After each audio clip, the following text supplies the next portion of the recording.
Buenas tardes a todos y a todas y bienvenidos un lunes más a La Factoría. Mi nombre es Seira Climent y soy parte del equipo coordinador de este proyecto. Y bueno, como no podía ser de otra forma, soy farmacéutica especialista en farmacia hospitalaria y actualmente trabajo en el área de ensayos clínicos en el Hospital General Universitario de Alicante. Y bueno, tengo el inmenso placer de poder moderar el webinar de hoy. Para los nuevos espectadores, los nuevos bien allegados, ¿no? Y que no conozcan todavía el proyecto de la factoría, pues bueno, se trata de un espacio para generar y compartir conocimiento científico del ámbito de la farmacia hospitalaria. Por lo tanto, es un espacio hecho por nosotros y para nosotros. Y bueno, y por extensión, para otros especialistas y profesionales de la salud con los que al final en el día a día trabajamos codo con codo. Además, aprovecho y os digo porque tiene un formato muy chulo, muy dual, en el que hacemos todos los lunes un webinar con 3 panelistas y luego estos vídeos se cuelgan en nuestra página web ordenados por categorías para que luego ya cada uno elija e invierta su tiempo en ver el contenido que más le interese. Y dicha esta cuña publicitaria, os invito a que entréis en la página web, que es www.lafactoria.com, ¿vale? Con FH, y allí tenéis toda la información para contactar con nosotros y participar. Y participar, pues bueno, y compartir, ¿no? Todo ese conocimiento científico que generamos al final en el día a día en nuestros servicios, ya sea un póster nacional, internacional, una revisión, una sesión bibliográfica, una ponencia que habéis hecho en vuestro servicio en el hospital, todo lo que se genera en el día a día y que al final, pues bueno, se queda un poco ahí, ¿no? Y no llega a ningún sitio más, pues para poder compartirlo con todos los compañeros, pues eso, ¿vale? En resumen, la frase que unifica todo es: si habéis creado algo y tenéis ganas de compartirlo, este es vuestro sitio. Y bueno, y sin enrollarme más, que a mí me encanta, contamos hoy con 3 ponentes, los 3 os adelanto que son farmacéuticos y bueno, y unos apasionados de su profesión, que si tenéis la oportunidad de leer su descripción personal, pues bueno, lo veréis. Y nada, la primera de todas va a ser Paloma Crespo Robledo, ¿vale? Ella es especialista en farmacia hospitalaria, es una encantada de la farmacia y del hospital, pero, y también gracias a ello, pues se ha podido abrir camino en otras áreas, como es la Agencia Española del Medicamento y los Productos Sanitarios, y más adelante en el Servicio de Emergencias de la Comunidad de Madrid, el SUMA 112. Y bueno, hoy Paloma nos va a hablar de simpaticomiméticos en el SOC. Y bueno, sin más, ya le cedo la palabra y espero que disfrutéis tanto de su ponencia como de ella. Así que cuando quieras, Paloma. Genial, muchas gracias, Seira. Voy a compartir mi pantalla. A ver. Vale, aquí está, ya la veis, ¿no? Pues bueno, muchísimas gracias a Factoría por invitarme a participar. Paloma, un segundo. Sí. No vemos tu pantalla. ¿Ah, no? Ah, espera, perdón. A ver. Mira qué práctica. Ya, vale. Ahí, ahora, vale.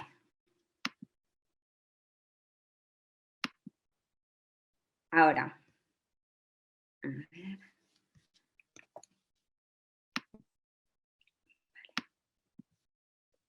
Vale, ya está. Pues nada, muchísimas gracias, Seira. Como decía, bueno, agradecer a Factoría la invitación. Espero que os guste mi sesión. Y bueno, como ya os he introducido, pues mi nombre es Paloma Crespo, soy farmacéutica especialista en farmacia hospitalaria y cuando preparé esta sesión estaba en el servicio de farmacia del SUMA 112, aunque como bien ha introducido Seira, pues bueno, voy cambiando de un sitio a otro y ahora estoy en la Dirección General de Planificación de la Consejería de Sanidad de Castilla-La Mancha, en Toledo. Así que, bueno, ya veis que la farmacia hospitalaria abre muchas puertas. Bueno, y sin más, comienzo la sesión. Los contenidos los he estructurado sobre todo desde el punto de vista fisiológico para poder entender cómo interaccionan los medicamentos, los simpaticomiméticos con sus receptores y así poder entender el uso en el SOC. A modo de recordatorio, pues ya sabemos que el sistema nervioso está compuesto por 2, el central y el periférico, el central con el encéfalo y el tronco encefálico y el periférico en somático y en autónomo. El sistema nervioso autónomo es en el que nos vamos a centrar, también se le llama vegetativo y es el que regula las funciones viscerales involuntarias del organismo. ¿vale? Regula la homeostasis del organismo y la adaptación de este al medio interno y al medio externo. Una de las características más notorias son la intensidad y la inmediatez de este sistema, y es que, por ejemplo, la frecuencia cardíaca y la presión arterial se multiplican por 2 en tan solo pues, 3-5 segundos y 10-15 segundos la presión arterial. Y en el extremo contrario, solamente necesitas 4 o 5 segundos para que la presión arterial baje lo suficiente como para causar un desvanecimiento. Y bueno, estos cambios tan rápidos son, por ejemplo, a modo de curiosidad, lo que detecta la prueba del polígrafo, ¿vale? Para saber si estás mintiendo o no, ya que refleja los sentimientos más profundos de una persona, el sistema nervioso autónomo.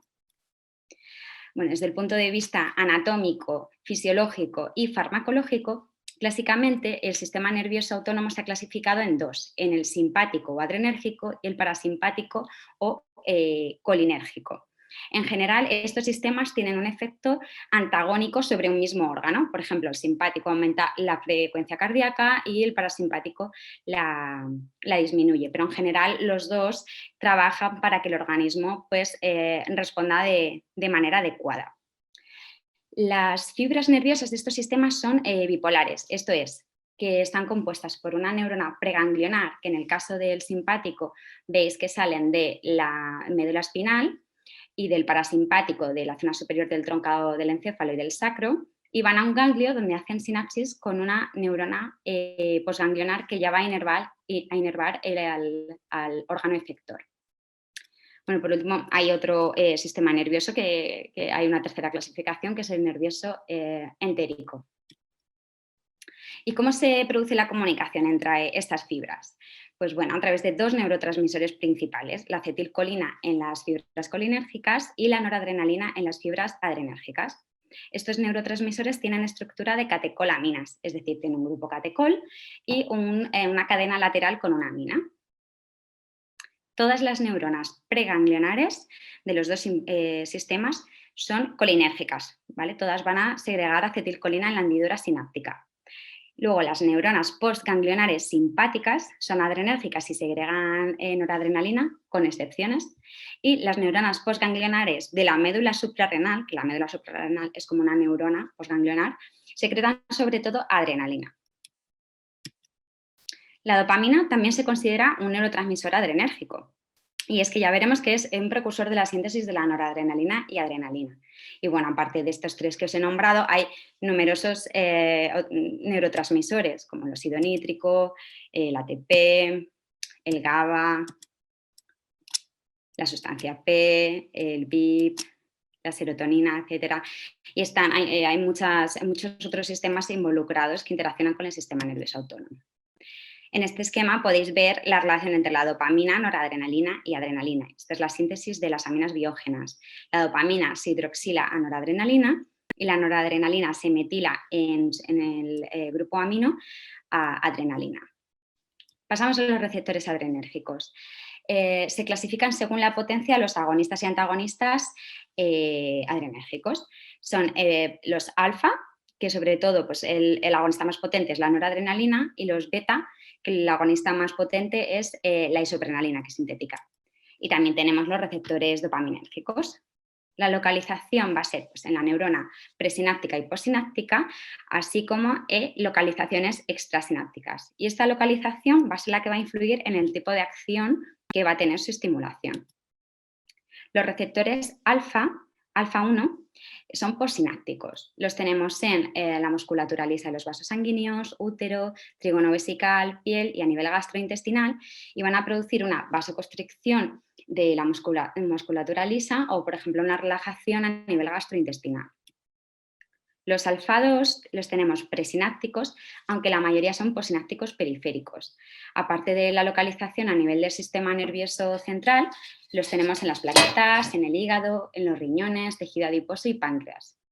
Una de las características de los postsinápticos periféricos es que se influencian más por las hormonas catecolamínicas, es decir, la adrenalina y noradrenalina que produce la médula adrenal, que por los neurotransmisores. Y esto se traduce en que van a tener un inicio más lento, pero van a durar más su efecto. Los receptores alfa-2 tienen una característica y es que al ser presinápticos se produce un feedback negativo. ¿Esto qué es? Que disminuye la liberación de noradrenalina. La noradrenalina, por ejemplo, cuando interacciona con los alfa-1 y los alfa-2 va a producir una vasoconstricción, pero va a inhibir su propia liberación. Los beta tienen más afinidad por la adrenalina que por la noradrenalina. ¿Vale? Se clasifican a su vez en beta 1, beta 2 y beta 3.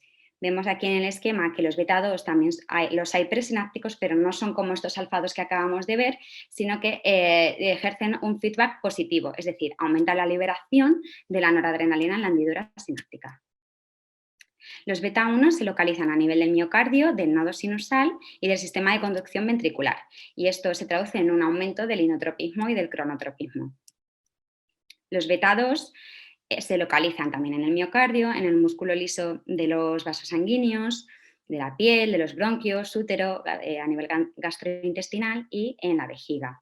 Y van a producir en general relajación o secreción secreciones, por ejemplo, gastrointestinales. Los dopaminérgicos tienen una localización fundamental a nivel de los vasos sanguíneos y de las neuronas postganglionares del sistema nervioso simpático. A nivel periférico no hay neuronas dopaminérgicas, por lo que se asume que toda la dopamina que se encuentra a nivel periférico proviene del cerebro. Además, estimulan débilmente los receptores alfa y beta, muchísimo menos que la adrenalina y la noradrenalina, pero también. Y esto, a nivel terapéutico, la dopamina exógena podrá llegar a aumentar el inotropismo y el cronotropismo. Otra localización a destacar es a nivel renal, que a nivel renal producen una vasodilatación renal y mesentérica, y esto se traduce en una disminución de la poscarga cardíaca. Los fármacos simpático-miméticos son fármacos que tienen efectos similares a los producidos por la estimulación del sistema nervioso simpático, no tienen por qué tener la estructura básica de las catecolaminas y sus efectos sobre los receptores pueden ser bien directos, indirectos o mixtos, es decir, aumentan la síntesis o aumentan la liberación, disminuyen la eliminación o disminuyen la recaptación de las catecolaminas. Los que usamos en emergencias, en el SOMA 112, por ejemplo, son la adrenalina, la noradrenalina, la dopamina y la isoprenalina y la dobutamina. Se usan mucho en shock, pero también pues, en casos de insuficiencia cardíaca descompensada o aguda. Se clasifican en dos grandes grupos, los vasopresores, que son estos tres primeros, dopamina, noradrenalina y adrenalina, y en inotrópicos, aumentando la fuerza y contractilidad del corazón, que son la dobutamina y la isoprenalina. Aquí os pongo una tabla que es muy interesante para entender cuál es el efecto de estos fármacos según la actividad sobre los distintos adrenoreceptores. Y veis que la dopamina, a medida que va aumentando la dosis, va aumentando su acción sobre los beta 1, es decir, aumenta la contractilidad, pero ya a dosis altas incluso también activan los alfa 1, produciendo pues, una vasoconstricción, que esto a nivel pues, de perfusión tisular podría beneficiar en alguna situación. La noradrenalina es un potente vasopresor, pues como veis por la acción pues, aumenta bastante, ¿no?, la presión arterial. La adrenalina tiene una acción a dosis medias sobre los beta 1, sobre el corazón, y cuando aumentamos va a aumentar bastante la vasoconstricción. La isoprenalina, que es sintética, ya hemos visto que es el agonista más potente y es bastante selectivo de los beta. Y la dobutamina es un poco como la isoprenalina, o sea, tiene bastante acción sobre los beta, pero también tiene cierta acción vasodilatadora. Y ya pasamos al shock. El shock se define como un estado agudo de inadecuada perfusión de los órganos críticos que puede llevar a la muerte si la terapia no es óptima. Y es que la mortalidad del shock es bastante alta, en algunos casos cerca del 50%. Y se define como presión arterial sistólica por debajo de 90 o la reducción de al menos 40 milímetros de mercurio de la presión sistólica basal, con alteraciones de la perfusión a pesar del rescate con fluidos. Estas alteraciones de la perfusión causarían hipoxia celular, que conlleva una disfunción orgánica y posteriormente la muerte. ¿Cómo manejamos desde el punto de vista hemodinámico el shock? Pues es imprescindible suplementar un aporte de oxígeno por encima del umbral crítico y mantener la presión arterial media. Y siempre tratar desde el punto de vista etiológico. Es decir, hay que pensar la causa y tratarla. Eso es lo primero, antes de utilizar ningún fármaco. Es decir, podemos tener déficit de volumen vascular que cause un shock hipovolémico, podemos tener un fallo miocárdico que cause un shock cardiogénico o una dilatación periférica por una sepsis, anafilaxis o shock. Entonces, siempre empezaremos suplementando oxígeno, luego utilizaremos fluidos, que se utilizan cristaloides y también derivados de la sangre. Antes se utilizaban coloides, pero ya hay hace años que se supo pues, que podían aumentar la mortalidad. Y en el tercer caso podríamos llegar a utilizar fármacos como los vasopresores inotrópicos que nos trae esta sesión. Entonces, en el caso del shock hipovolémico, pues no se recomiendan, como ya os he dicho, de manera de elección los inotrópicos ni vasopresores. ¿Por qué? Porque aumentarían la resistencia periférica que ya inicia el organismo para intentar mantener la presión arterial y contrarrestar lo que le está pasando. Pero ¿qué pasa si el paciente sigue empeorando y la sistólica sigue por menos de 90 milímetros de mercurio? Pues podríamos iniciar una perfusión con dopamina. Si la presión sistólica está ahí más o menos y puede aguantar esa pequeña dilatación que causa la dobutamina, pues podríamos utilizar dobutamina. Si el paciente sigue empeorando a pesar de todas las medidas y continúa la hipoperfusión y la sistólica continúa bajando, podríamos aumentar las dosis de estas, de la dopamina y de la dobutamina, o ya iniciar con noradrenalina. El shock cardiogénico, pues las causas son muy variadas. Puede ser daño miocárdico, también por arritmias, taquicardias ventriculares, fibrilación auricular, bradicardias o por alteraciones valvulares, ¿no? De elección son la noradrenalina o la dopamina. Y también podríamos utilizar la isoprenalina en caso de arritmias, ¿no? Como el síndrome de Morgan-Stokes-Adams, la bradicardia y otros bloqueos cardíacos. En el caso del shock séptico, pues bueno, siempre iniciar cristaloides, antibiótico, etcétera. Y si la presión arterial media es bajita, por debajo de 65 milímetros de mercurio, tendríamos que aumentar los cristaloides y ya iniciar con noradrenalina. Y además considerar iniciar con hidrocortisona si la hipotensión está mal controlada. Si continúa empeorando el paciente y además hay bajo gasto cardíaco, el fármaco de elección a iniciar sería la dobutamina. Y ya en el caso de shock anafiláctico, pues como a todos nos sonará, pues el fármaco de elección es la adrenalina, que es un potente vasopresor. A nivel de emergencias se utilizan las ampollitas, siempre hay que diluirlo porque es bastante irritante y se diluye una ampolla con 9 mililitros de suero fisiológico y se puede administrar subcutáneo intramuscular. Ideas para recordar de todo este batiburrillo de vasopresores inotrópicos. Pues bueno, cuando un adecuado aporte de fluidos no restaura la presión arterial ni la perfusión orgánica, ya es cuando podemos iniciar tratamiento con los agentes vasopresores y no antes. Siempre hay que administrar fluidos. Tanto la noradrenalina como la dopamina son la primera elección de agentes vasopresores para corregir la hipotensión en el shock séptico. Tercero, no es recomendable el empleo rutinario de bajas dosis de dopamina para mantener la función renal, como es una función de que os he comentado. Pero es verdad que dichas dosis, a dosis bajas, podrían aumentar el flujo sanguíneo renal en algunos pacientes cuando se adicionan a la noradrenalina. Y la dobutamina es de primera elección en pacientes con bajo índice cardíaco tras la resucitación con fluidos y en presencia de una presión arterial adecuada. La dobutamina hay que tener en cuenta que podría causar hipotensión y o taquicardia en algunos pacientes. Y ya está. Muchísimas gracias por vuestra atención. Espero que os haya gustado y aquí estoy para responder a cualquier pregunta. Muchas gracias.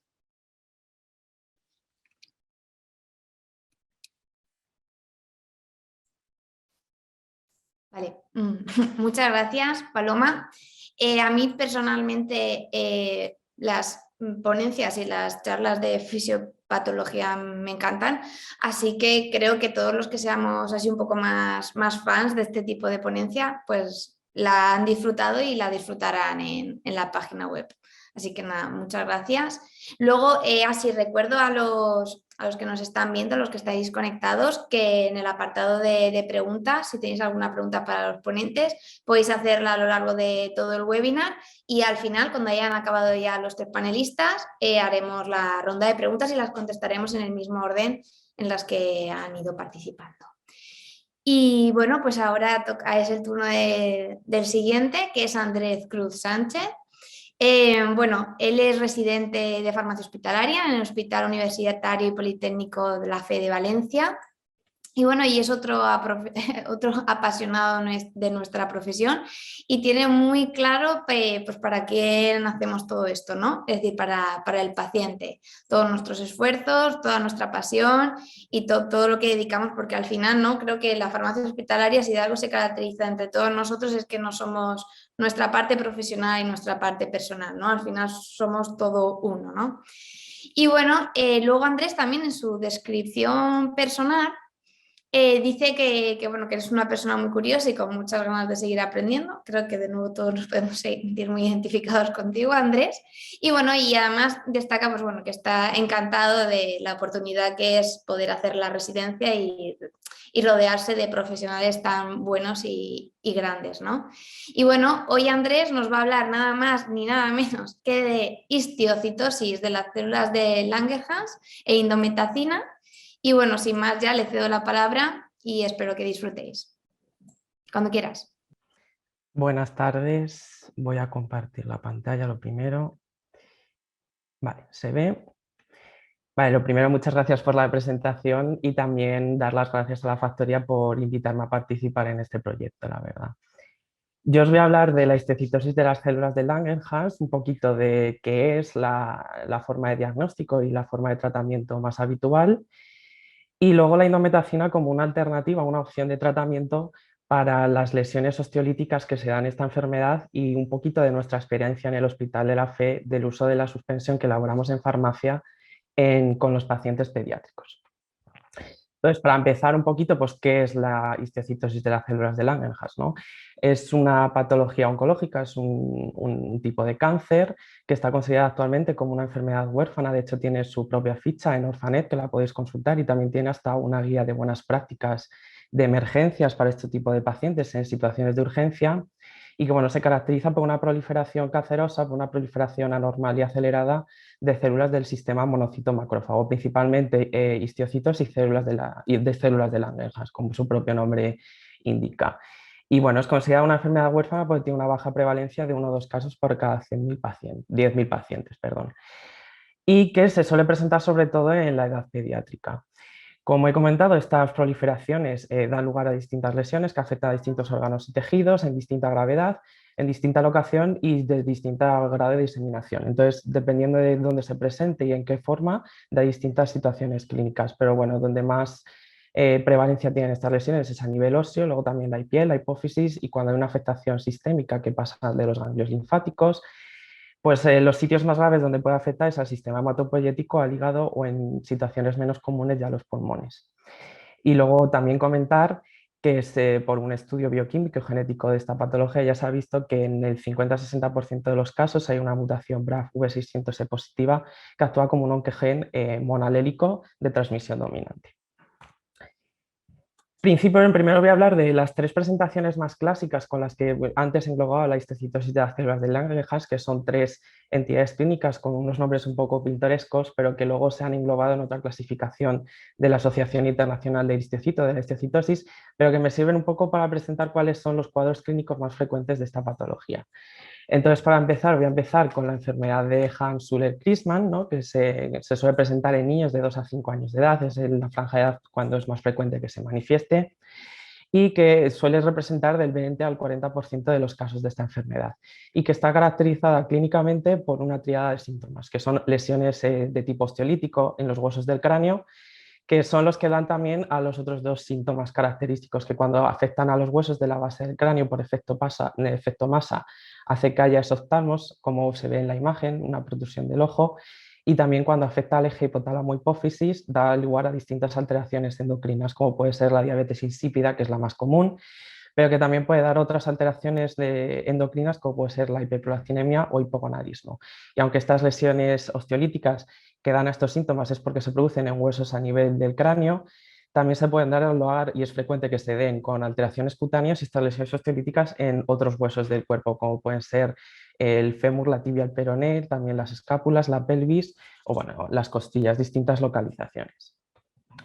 Por otro lado, tenemos la enfermedad de Letter-Stye, que es una forma más grave con afectación multisistémica, que tiene el contra de que suele manifestarse en pacientes con menos de 2 años y que supone en torno al 10% de los casos de esta enfermedad. Es una forma más agresiva, pero como pasa generalmente en los pacientes oncológicos, tumores más agresivos también responden mejor a los tratamientos.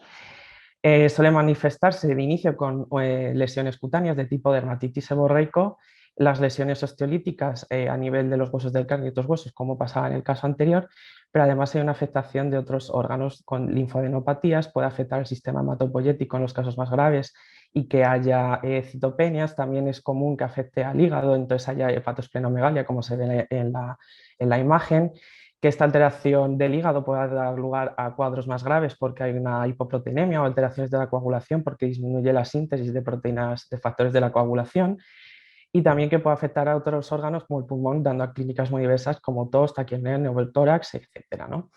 Y luego, por último, tenemos el granuloma eosinofílico, que generalmente se da en pacientes menores de 20 años y que es la forma más localizada, menos grave de esta enfermedad y que tiene un alto porcentaje de remisión. Y que se trata de un tumor óseo con alto contenido de histocitos y de fagocitos que se caracteriza por un edema, tumoración y dolor en la región donde aparece esta lesión, o sea, esta tumefacción. Y que generalmente pues, es en la diáfisis de los huesos largos. Como os he dicho antes, ahora actualmente hay una clasificación por una sociedad internacional de histiocytosis. Todas las histiocytosis, que son de enfermedades de distinta gravedad, que incluye bastantes, se clasifican actualmente en 3 tipos. La de tipo 1, que es la histiocytosis de las células de Langerhans propiamente dicho. La tipo 2, que son de fagocitos mononucleares distintos a las células de Langerhans. Y las de tipo 3, que son las más graves, que son las histiocytosis malignas, donde puede estar, por ejemplo, la leucemia aguda monocítica, también la histiocytosis maligna o el linfoma histiocytario. Ahora, la histiocytosis de las células de Langerhans actualmente se clasifica en 2 grupos, en formas localizadas y formas diseminadas. Las formas localizadas, que pueden ser una alteración cutánea exclusiva, que eso es menos frecuente, luego más las lesiones óseas, que puede ser en un solo hueso o varias lesiones en un mismo hueso o en varios huesos. Más o no esas tiradas típicas de la enfermedad de Hans-Schüller, ¿no? Como puede ser la diabetes insípida, la afectación ganglionar y las lesiones cutáneas. En este pípoto de las formas localizadas es donde encontraríamos el granuloma eosinofílico y la enfermedad de Hans-Schüller-Christian. Y en las formas diseminadas, pues es con una afectación visceral, con esos 3 órganos de riesgo que son pulmón, hígado, el sistema hematopoyético en distinto orden de gravedad que dé lugar a disfunción de estos órganos o no.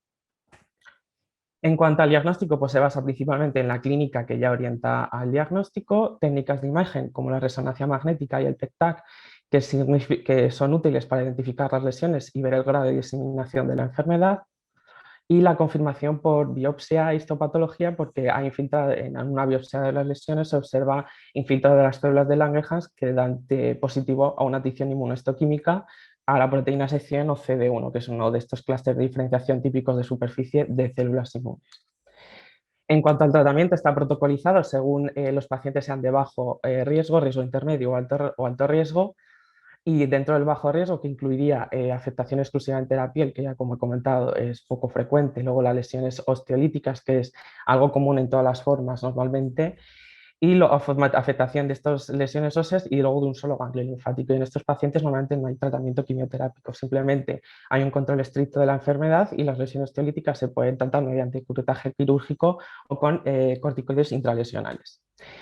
Pasando ya a los de riesgo intermedio, que son pacientes con una alteración que tienen más de una lesión ósea, con alteraciones sobre todo de los huesos del cráneo, afectación ganglionar múltiple o luego asociado a otras clínicas como la diabetes insípida, pues ya empezamos un tratamiento de quimioterapia, donde tenemos una fase de inducción con biblastina 6 miligramos metro cuadrado intravenoso semanal, más prednisona oral a 40 miligramos metro cuadrado, 3 días, 4 semanas. Luego se empieza una pauta descendente.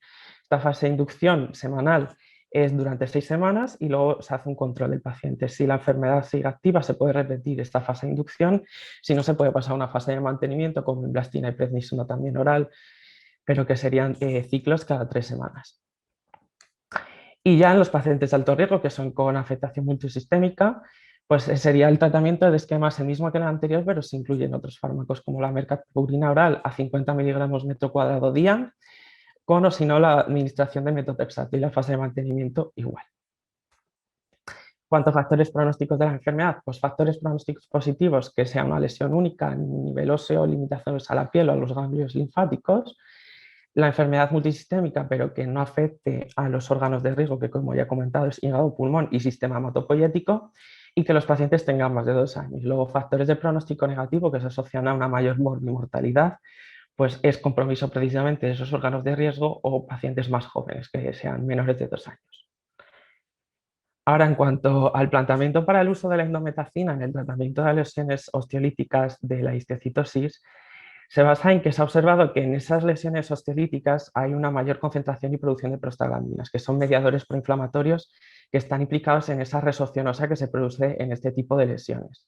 Ahí es donde se planteó usar un inhibidor precisamente de la síntesis de estos mediadores, como son los AINES, ¿no? Como es la indometacina, que como todos sabéis es un antiinflamatorio no esteroideo que inhibe la ciclooxigenasa 1 y 2 y entonces inhibe la síntesis de estas prostaglandinas y estos mediadores, y parece ser que eso puede ayudar a reducir la evolución de estas lesiones osteolíticas. No hay una evidencia clara y robusta en cuanto al uso de la indometacina en este tipo de pacientes, pero sí que hay distintos estudios que se basan en recopilar casos de su uso en la práctica clínica. Y hay varios, pero yo os voy a comentar brevemente uno que recopila 63 pacientes que fueron tratados con indometacina a lo largo de 20 años y utilizaban de 1 a 2 miligramos kilo día de indometacina, y en este caso a 46 pacientes se lo empleó como primera opción de tratamiento y en 17 pacientes tras varias reactivaciones de la enfermedad. Es una enfermedad de predominio en pediatría, pero sin embargo este estudio pues, engloba más adultos que niños, que solo tenía 9 niños.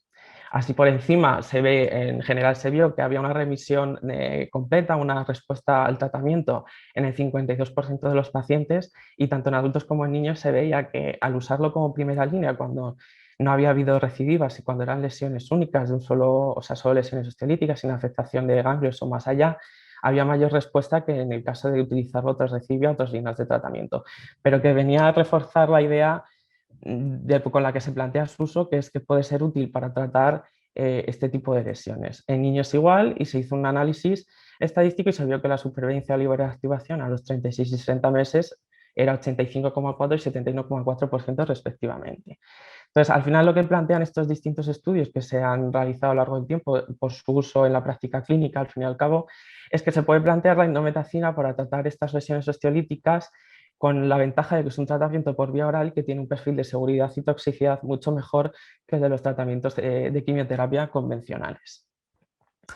Ahora os voy a comentar un poquito nuestra experiencia del uso concretamente de la suspensión que elaboramos en el servicio de farmacia y que dispensamos a través del servicio de pacientes externos, de 2 pacientes que se han empleado este tratamiento en los últimos años. El primer paciente tiene un poquito más de interés porque empezó antes, entonces ya inició el tratamiento, incluso lo finalizó, y el segundo lo inició recientemente este año.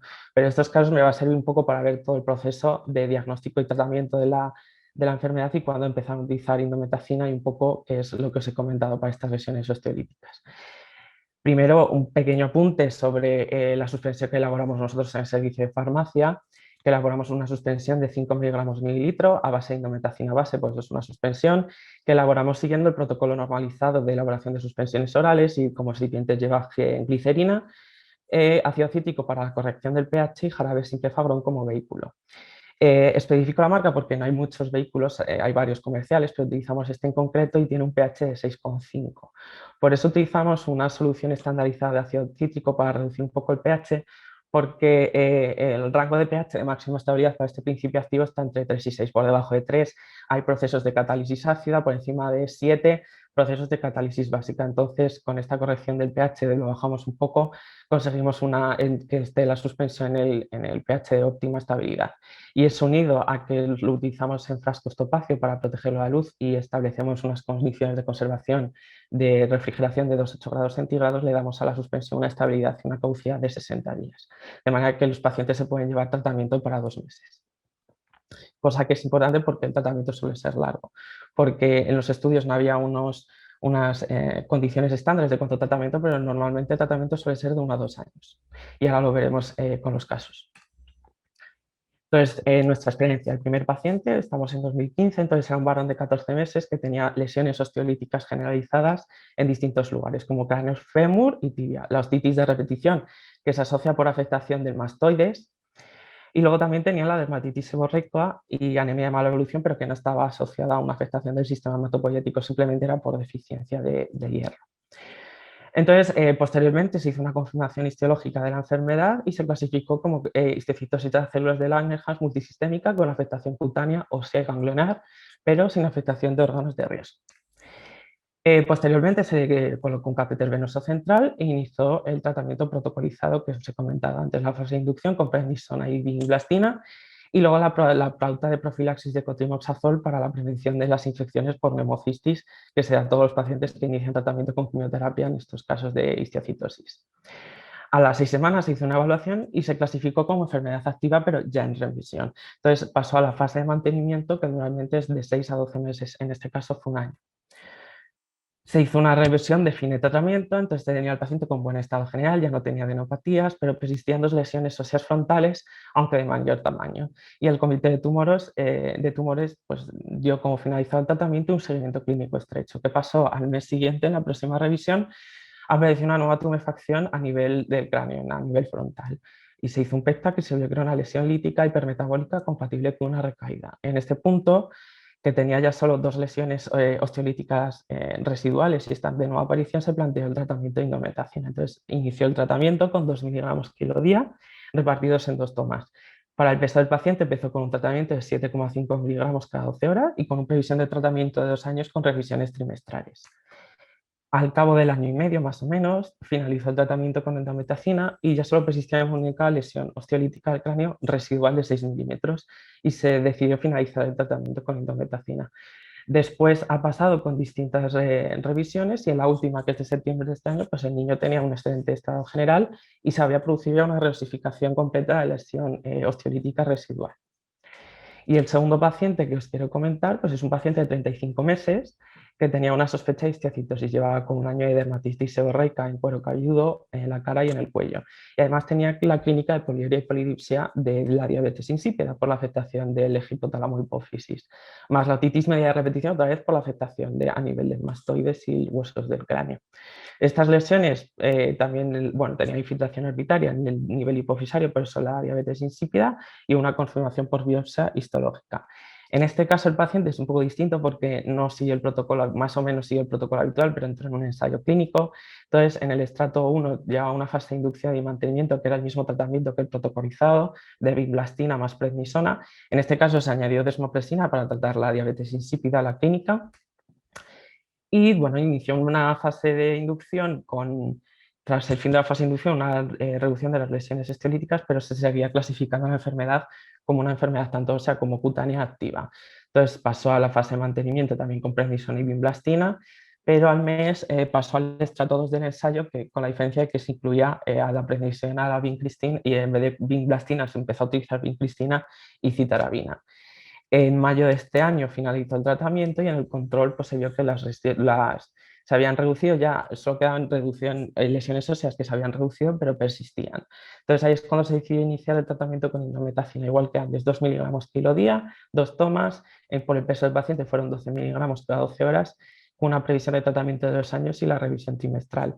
La siguiente revisión la tuvo en septiembre de este año y lo único que puedo informaros de este paciente de momento es que ya buena tolerancia a la medicación, seguía con la clínica cutánea y las lesiones óseas que se veían en la prueba de imagen, pero todavía no tenemos información de la respuesta. Entonces, ya solo para finalizar, 3 conclusiones breves.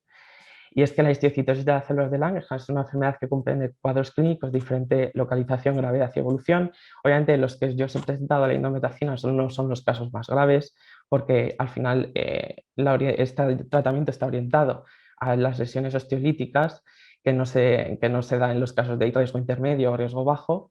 Luego que la prednisona y la vinblastina contribuyen a las herramientas farmacológicas principales porque son el tratamiento protocolizado quimioterápico normal, y la indometacina, que se plantea como una alternativa de menor toxicidad para las lesiones osteolíticas aisladas en primera línea o tras recaída de la enfermedad, que es como se ha usado en nuestro hospital. Y con esto acabo y muchas gracias por la atención. A ver. Muchas gracias a ti, Andrés. Bueno, también me ha encantado, y es que además cuando sale, yo es que soy muy fan de muchas cosas, pero porque me lo paso muy bien.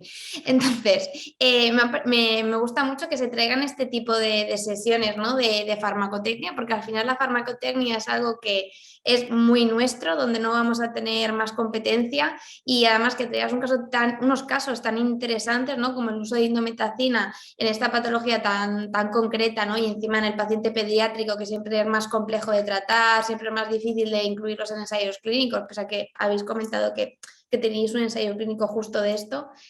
Y nada, que muy interesante, y de verdad que muy bien también a tu hospital, a tu servicio de apostar, ¿no? por esta formulación y por poder dar ese servicio a los clínicos, ¿no? y esa oportunidad a los pacientes.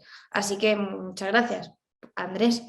Luego a ver si hay alguna pregunta, si alguno de nuestros tímidos espectadores se anima, porque creo que da mucho el tema. Y bueno, ya como guinda del webinar, nos toca Celia García Rivera. Ella es farmacéutica, pero en lugar de ser farmacéutica hospitalaria es residente de microbiología. Bueno, me hace especial ilusión presentarla, porque cuando yo era residente de farmacia hospitalaria, pues bueno, Celia vino a hacer las prácticas de la carrera allí al servicio de farmacia del General de Alicante, y bueno, he de decir que ella destacaba pues por su personalidad, ¿no? por su simpatía y sus ganas de estar en todo, y ahora que ya tengo la oportunidad de conocerla pues un poquito más en lo profesional, pues he de decir que pues bueno, que nos está sorprendiendo a todos, pues gratamente, ¿no? porque estamos dejando de un lado esa Celia estudiante con esa predisposición, pero desde un lado más divertido, a una Celia profesional, y la verdad es que, vamos, no tengo duda de que vas a ser todo un ejemplo en actitud y en profesionalidad. Y bueno, ella hoy va a hablar de bacteriemia como urgencia médica, y sin más, pues bueno, le cedo la palabra cuando quiera, Celia. Vale, muchas gracias, Seira. Voy a compartir la presentación.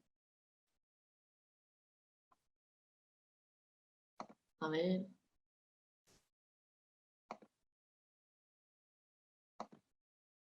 Vale. Bueno, en primer lugar, muchas gracias por invitarme al webinar. La verdad que me hace muchísima ilusión. Y bueno, como ya ha presentado Seira, soy Celia. Soy residente de segundo año de microbiología y parasitología en el Hospital General Universitario de Alicante. Y os voy a comentar pues, la importancia que tienen las bacteriemias como urgencia médica, y también pues, para que conozcáis un poquito pues, cómo sería el diagnóstico de esta patología. Vale, antes de empezar la sesión me gustaría comentar unos conceptos, como es el concepto de bacteriemia y de sepsis. ¿Vale? Hablaríamos de bacteriemias pues, cuando hablamos de la presencia de bacterias en el torrente sanguíneo, que puede tener un origen diverso en función de las características clínicas de cada paciente, y que además se asocia a una mortalidad bastante elevada, que puede oscilar entre el 10 y el 30%. Y ya hablaríamos de sepsis pues, cuando ya se produce la disfunción orgánica pues, causada por una respuesta anómala del huésped a la infección, que al final pues, ya supone una amenaza para la supervivencia. Y en estos casos la mortalidad pues, puede, en vez de ser el 10 y el 30%, pues, puede incluso superar al 40%. Vale, es por esto que a día de hoy, o vamos, desde siempre se están buscando pues, nuevas herramientas clínicas para poder identificar a estos pacientes con sospecha de sepsis y poder actuar de forma inmediata. Vale, entonces los grupos de trabajo han desarrollado una nueva herramienta que derivaba de la escala SOFA, que la han denominado, vamos, el Quick SOFA, la escala QSOFA, que es una herramienta bastante sencilla que incluye pues, únicamente criterios clínicos bastante fáciles y que se pueden aplicar pues, de manera rápida e inmediata a pie de cama del paciente. ¿Vale? Pues consta de 3 criterios. El primero sería que tenga una alteración del nivel de la conciencia con una puntuación en la escala de Glasgow menor o igual a 13, que presente una tensión arterial sistólica menor o igual a 100 milímetros de mercurio o que presente una frecuencia respiratoria mayor o igual a 22 revoluciones por minuto. Vale, si cumple al menos 2 de estos criterios, podemos decir que tenemos una buena validez predictiva para detectar a aquellos pacientes con sospecha de infección y que probablemente pues, presente una evolución más desfavorable, es decir, pues, para detectar a aquellos pacientes que puedan derivar en una sepsis y que tengan una peor evolución.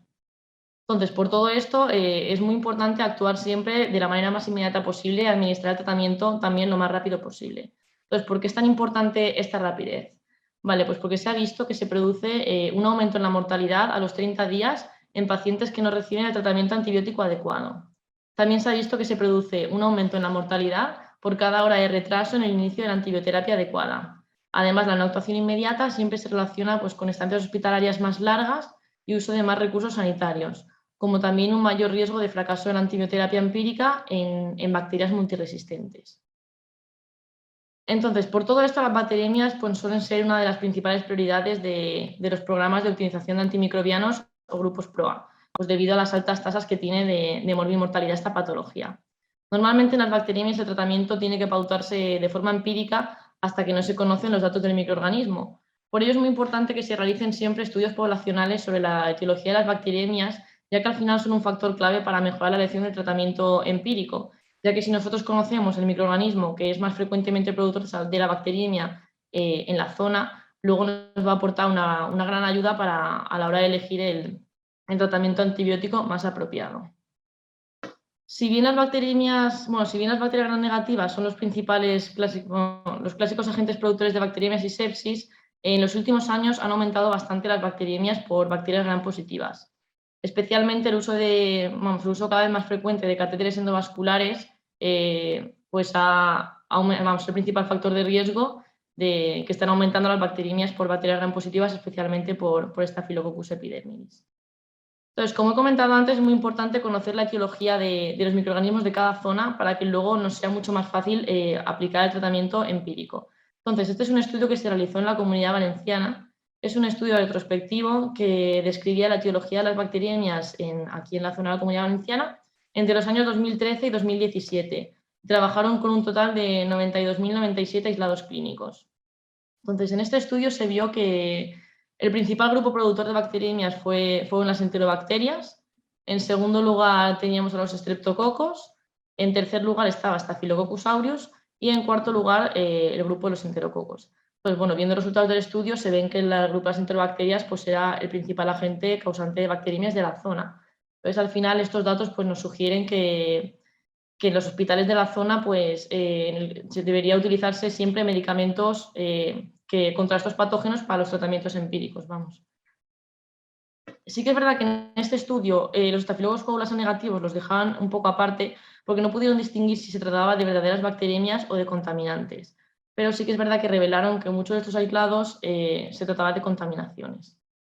En estudios previos se ha visto que casi el 85% de los aislados de Staphylococcus coagulasa negativos en las bacteriemias suele tratarse principalmente de contaminantes, por lo que es muy importante implantar programas formativos para controlar este fenómeno y que no se produzcan tantas contaminaciones.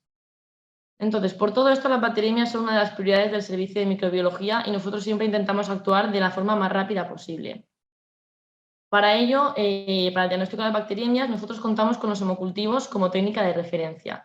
Ahora bien, hay una serie de puntos claves que son muy importantes a la hora de recoger un hemocultivo. ¿Vale? El volumen debería ser siempre cuanto mayor cantidad de sangre, mejor. Deberían ser entre unos 8 y 10 mililitros por frasco, sin pasarnos, pero siempre cuanto más sangre, mejor. La extracción sanguínea también debería realizarse siempre antes del tratamiento antibiótico.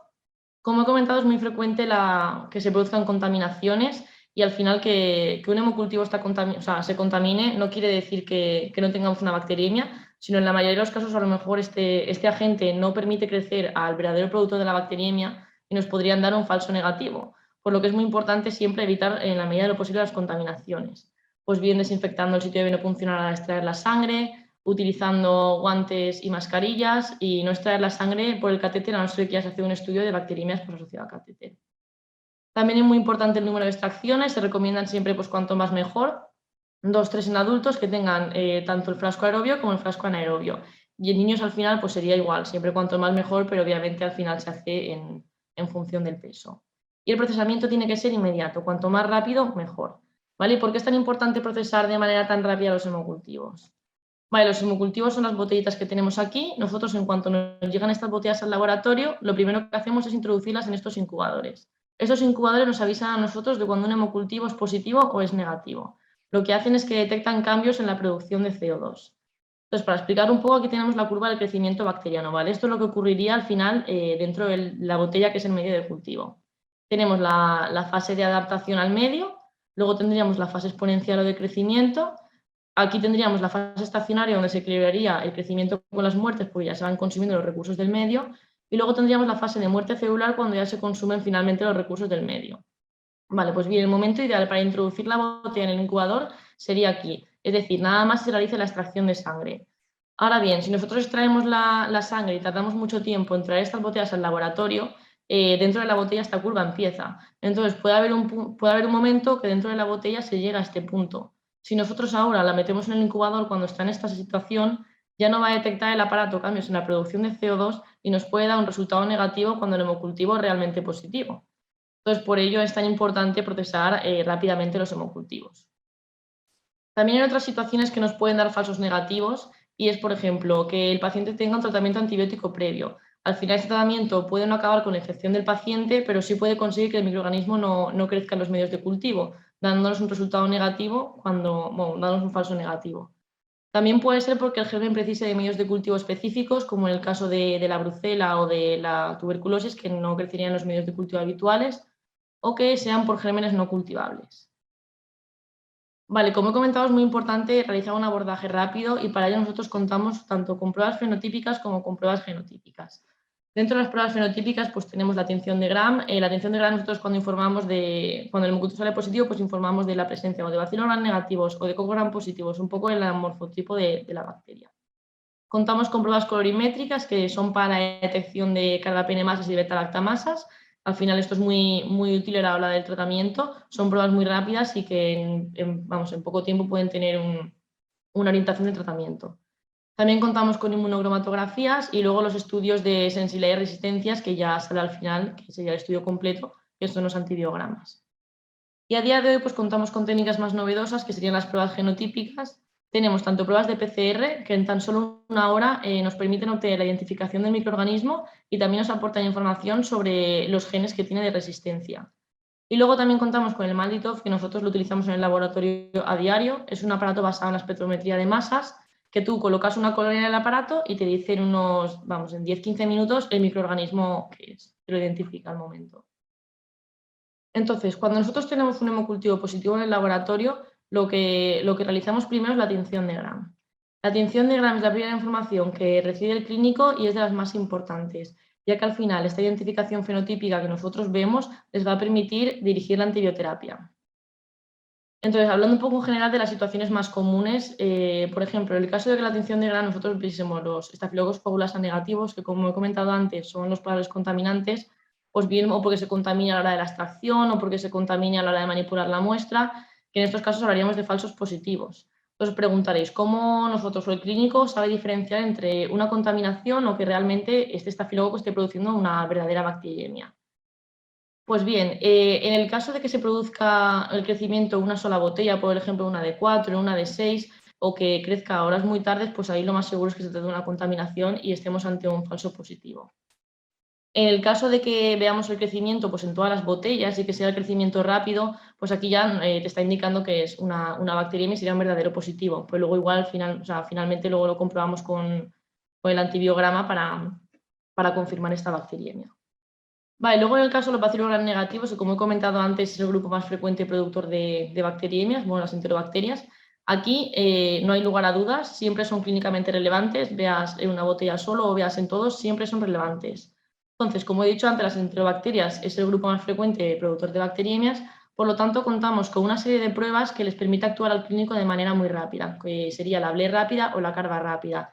Estas pruebas son las colorimétricas que he comentado antes, son pruebas muy sencillas y muy fáciles, que en unos 15 minutos te dan la información de si ese microorganismo es producto de beta-lactamasas o si es productor de carbapenemasas. Entonces, desde que el hemocultivo sale positivo, al final, pues en una media horita podrías tener toda esta información. Entonces, ¿qué impacto tendría a la hora de elegir el tratamiento que nosotros ofrezcamos un diagnóstico microbiológico rápido? Bien, pues para esto se realizó un estudio aquí, en la provincia de Alicante, cuyo objetivo pues era esto, estudiar el impacto de las técnicas de diagnóstico microbiológico rápido para seleccionar el tratamiento antibiótico más apropiado. Al final esto era un ejercicio teórico que participaban 2 infectólogos, participó uno de aquí, del Hospital de Alicante y otro del Hospital de Elche. Ellos al final lo que hacían era prescribir una antibioterapia según la información que nosotros le íbamos dando a distintos niveles. Vale, por ejemplo, primero al clínico le dimos únicamente la información de las características clínicas del paciente y en función solo de esos datos él tuvo que poner un tratamiento empírico para esta bacteriemia. Luego nosotros le aportábamos la información de la tinción de Gram. Entonces ellos decidían si continuaban con la terapia que habían puesto desde el principio o si querían cambiarla. Entonces luego también pues, le damos la identificación del MALDI, que le decíamos el nombre del microorganismo. Entonces era lo mismo. Ellos decidían si querían mantener con su tratamiento empírico inicial o si querían cambiarlo. Y así con las distintas pruebas, le damos información de la PCR o también la información final de los antibiogramas. Entonces, se vio que el clínico había pautado su tratamiento empírico y cuando nosotros le dimos la información de la tinción de Gram y del MALDI-TOF, se vio que se redujo bastante el uso de terapias combinadas, pero se mantuvo constante el uso de los carbapenems. Al final, estas técnicas son bastante rápidas, pero no aportan información sobre los mecanismos de resistencia. Entonces, al final, pues se consiguió reducir bastante las terapias combinadas, que eso es bastante bueno, aunque sí que es verdad que se mantuvo constante el uso de los carbapenems. Ahora bien, cuando nosotros aportamos la información de la PCR o ya del antibiograma completo, aquí sí que se vio que se redujo tanto las terapias combinadas como el uso de los carbapenems, ya que al final pues estas pruebas sí que aportan información sobre los mecanismos de resistencia. Antiguamente tenían que esperar al antibiograma que tardaba pues unas 24 horas, 48 horas en poder tener un estudio completo de sensibilidad y resistencias de esa bacteria. A día de hoy pues contamos con técnicas más novedosas como son las PCRs que, como he comentado antes, detectan tanto el microorganismo que produce la bacteriemia como sus posibles mecanismos de resistencia. Son PCRs que detectan pues, la producción de carbapenemasas, también detectan la producción de beta-lactamasas, tienen para detectar genes de resistencia a la colistina, a la vancomicina y también genes de resistencia a la meticilina. Entonces, al final, estas técnicas novedosas pues, son bastante importantes porque en tan solo una hora desde que el hemocultivo sale positivo te permiten poder aplicar una antibioterapia apropiada para el paciente. Al final también se reduce bastante los efectos secundarios de las terapias combinadas que se ponían al principio y también es muy útil porque nos va a permitir reducir las resistencias bacterianas a largo plazo. Entonces, bueno, un poco como conclusiones, pues que en las bacteriemias es muy importante la administración temprana de un tratamiento antibiótico adecuado, que el antibiótico empírico debe basarse en el cuadro clínico que presenta el paciente, sus antecedentes, el origen de la infección y el foco de la misma, que tras conocer el resultado de las pruebas microbiológicas se debe adecuar el tratamiento cuando sea necesario, que el tiempo que transcurre desde la extracción sanguínea para el hemocultivo hasta el procesamiento de la misma debe ser siempre el mínimo, que las técnicas más novedosas como las técnicas moleculares permiten conocer en menor tiempo el microorganismo responsable y posibles resistencias del mismo para poder así adecuar el tratamiento y que por todo esto pues es muy importante el contacto continuo entre el servicio de microbiología y el equipo del programa de optimización del uso de antimicrobianos o grupos PROA y el resto de servicios clínicos. Y nada, bueno, muchísimas gracias y espero que os haya resultado interesante y os haya gustado. Muchas gracias, Celia. Bueno, ahora diré, voy a volver a decir que me ha gustado mucho y no me vais a tomar en serio, pero es que de verdad me ha gustado mucho. De hecho, quiero aprovechar para dar de verdad las gracias a los tres, porque creo que con estas 3 ponencias que habéis hecho hoy, o sea, hemos mantenido la calidad, ¿no?, de lo que se pretende en la factoría, ¿no?, que es aumentar el conocimiento científico y que sea un conocimiento, pues eso, riguroso y bueno, creo que las ponencias han sido muy profesionales y muy robustas, ¿no? O sea, que muchas gracias de verdad a los 3 y bueno, y un poco enfocándome en Celia, las bacteriemias, el código sepsis, es que el PROA, ¿no? O sea, al final volvemos a sacar a la mesa, ¿no? la necesidad de esa multidisciplinaridad del equipo, ¿no? Desde microbiología que haga un diagnóstico rápido, farmacia incluso, ¿no? Dentro de como servicio implicado, que dé ese tratamiento, que valide esa dosis, esa función renal, que ese antibiótico sea el correcto, el clínico todo el tiempo también pendiente de ese diagnóstico, de ese tratamiento. No sé, me parece una sesión muy chula y creo que también es importante que sepamos lo que hacen nuestros compañeros, ¿no? Además de farmacéuticos, desde su servicio central y cómo nosotros vamos a recibir esa información y todo lo que nos va a ayudar, ¿no? Y bueno, dicho eso, bueno, muchas gracias otra vez. Voy a ver si en el chat ha habido alguna pregunta, que no ha habido porque tenemos unos espectadores tímidos, pero bueno, les animo a... ¡Ay, mira, sí! Chicos, una sorpresa, tenemos una. Ah, mira, es una felicitación, dice Víctor Cristóbal R, dice, buenas tardes, muy buenas presentaciones. Mi duda es si hoy es el cumpleaños de la última ponente. Gracias. Bueno, creo que Víctor Cristóbal, que no sé quién es, que es tu cumpleaños hoy, Celia. Ah, pues muchas felicidades desde el equipo de la factoría y desde el chat. Gracias, Cristóbal, por esta información, porque yo también tenía dudas de si era hoy, mañana o cuándo era, porque como Celia lleva soplando velas en Instagram desde hace una semana, pues claro, yo no tenía claro cuándo era, pero muchas gracias, Cristóbal. Si tienes alguna pregunta también te puedes animar, que te he visto ahí muy implicado con la causa. Y bueno, yo sí que tengo alguna pregunta, porque creo que con estas preguntas que vamos a hacer vamos un poco a redondear las ponencias, ¿vale? Y empezando por Paloma, ella al final en sus conclusiones, en sus ideas para llevar a casa, comentaba que tanto la noradrenalina como la dopamina, ¿no? Eran de elección en el shock séptico. Y claro, Paloma, tú un poco para eso, para redondear y darle ese toque a tu webinar, ¿recomendarías alguna o hay alguna característica en concreto del paciente para utilizar una u otra? O bueno, cuéntanos tú un poco.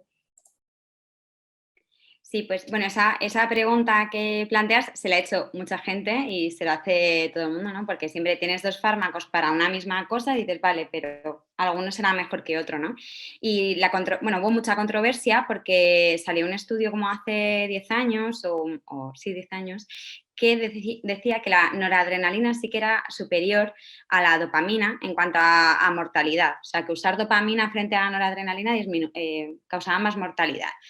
Y luego pues salieron más, se fue como el estudio que estaba muy bien diseñado, que tenía mucho peso y tal, y entonces se planteó todo el mundo si había que cambiar la práctica clínica. Y luego ha habido distintas revisiones, hay bastantes en la Cochrane, hubo una en el 2015, creo, a los 5 años o así, que ya dijo que realmente tampoco llegaba a haber una evidencia, que parecía que la noradrenalina era un poquito superior, pero que tampoco era suficiente como para cambiar la práctica clínica.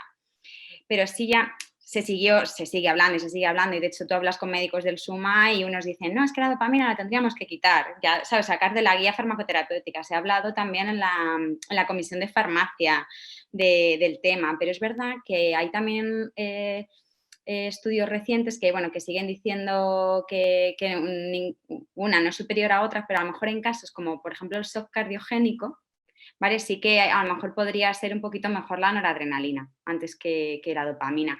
Pero vamos, las conclusiones generales es que hay que individualizar mucho el paciente y siempre intentar utilizar la menor dosis y luego cuantos menos vasopresores inotrópicos mejor, ¿no? Porque habéis visto que os he contado, pues empiezas con esto y puedes, ¿no? A veces se utilizan dos, pues cuanto menos dosis y menos fármacos, mejor. Y en general, pues bueno, sigue un poquito el dilema de dopamina, noradrenalina, salvo en el shock cardiogénico. Vale, muchas gracias, Paloma.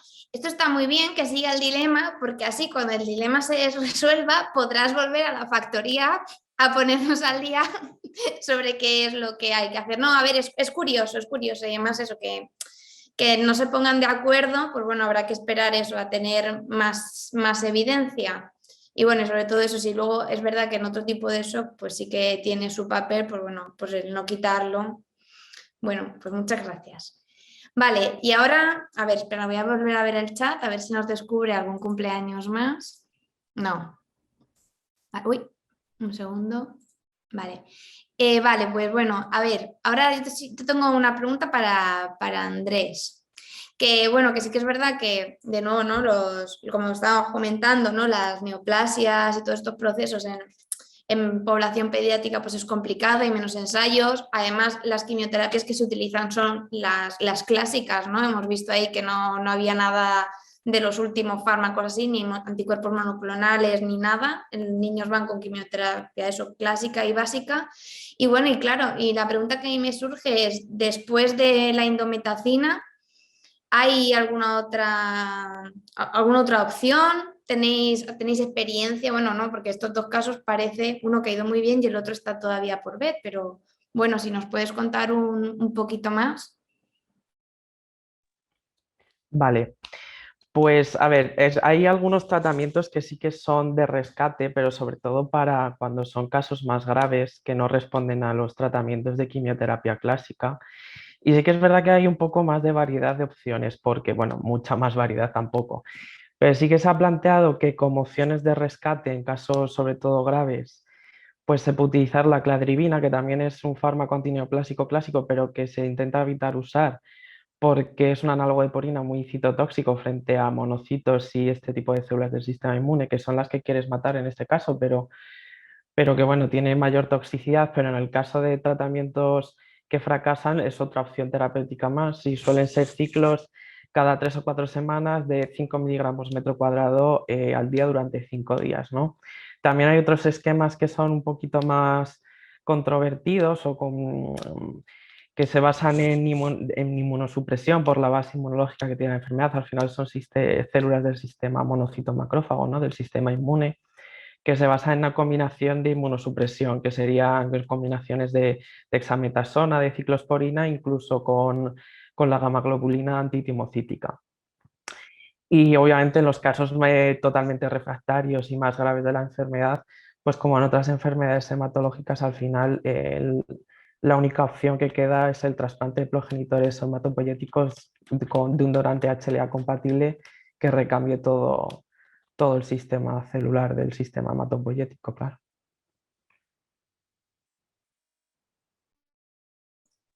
Muchas gracias, Andrés. A mí personalmente es que me encanta escuchar a otro profesional hablando pues eso, con ese conocimiento, ¿no? Tan profundo de la materia. O sea, Andrés, eres R2, o sea, ¿qué R eres? Perdona. Eras R2, ¿no? R2 sí. Madre mía, no quiero saber cuando Bueno, seas especialista, o sea, de verdad te lo digo, ¿eh? pero se basa Mi enhorabuena. en estudiar más o menos a fondo el tema. De otras cosas, obviamente, como todos, ni idea. No, de verdad, enhorabuena, porque es que se te nota además que lo disfrutas, o sea, de verdad, enhorabuena y gracias por la respuesta. Y bueno, y este vídeo, ojalá que cuando alguien tenga alguna duda sobre la histiocytosis y las células de Langerhans, perdón, y vea tu vídeo, contate contigo y al final esto que es la factoría, ¿no? Pues llegue a todos y podamos compartir esta información cual red de antídotos, ¿no? Y bueno, ahora ya para Celia, la cumpleañera, felicidades otra vez.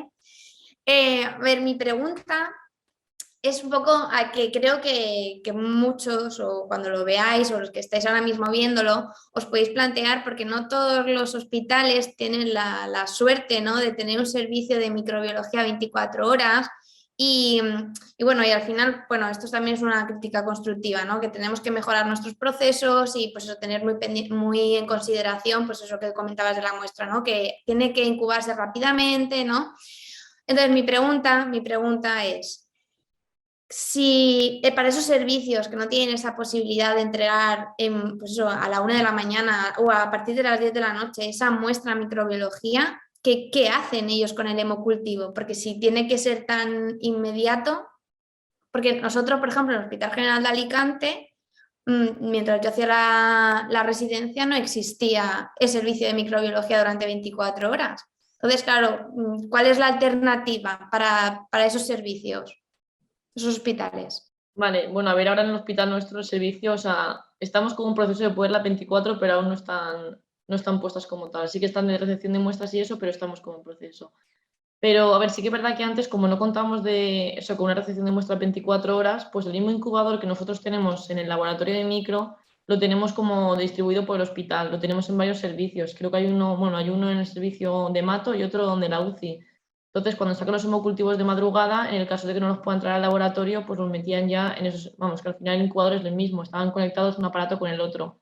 Entonces, eso, disponíamos de los mismos incubadores como en otras zonas para que aunque no puedan ir a micro, los metiesen ahí y al final ya empiezan a incubar lo más rápido posible. Y bueno, sí que es verdad que hay algunos que no los metían ahí, entonces pues siempre se recomienda que los dejen a temperatura ambiente, no ni en nevera ni muchas veces que a veces lo metían en estufa y eso es incluso peor porque fomenta la proliferación y luego pues al final pasa lo que pasa, que luego no salen falsos negativos. Entonces eso, aquí contamos con los mismos incubadores que tenemos en el laboratorio en otras plantas para cuando no nos puede entrar inmediatamente y en el caso de que ya no se pueda meter en ninguno, pues que los dejen a temperatura ambiente y en cuanto puedan que lo lleven al momento. Vale, muy bien, ¿no? No, lo de tener los incubadores, a ver, y que a los farmacéuticos y de farmacia hospitalaria esto viene muy bien, porque como somos un servicio central que suele tener guardia 24 horas, es una pregunta que podríamos resolver, ¿no? Ante cualquier duda de cualquier otro compañero que diga, ¿qué hago con el hemocultivo, ¿no? Pues bueno, yo ya no tengo más preguntas. El chat en este webinar ha sido un chat tímido, bueno, menos por la felicitación a Celia. Y nada, solo me queda daros las gracias a todos los asistentes y sobre todo, pues bueno, a vosotros los panelistas, que de verdad creo que hoy ha sido un webinar de 10, ¿no? Y espero que, bueno, todas las visualizaciones que tengan estos vídeos, pues lo demuestren así con sus likes y sus comentarios. Muchas gracias y ya nos despedimos hasta el lunes que viene, ¿vale? Venga, muchas gracias a todos. Adiós.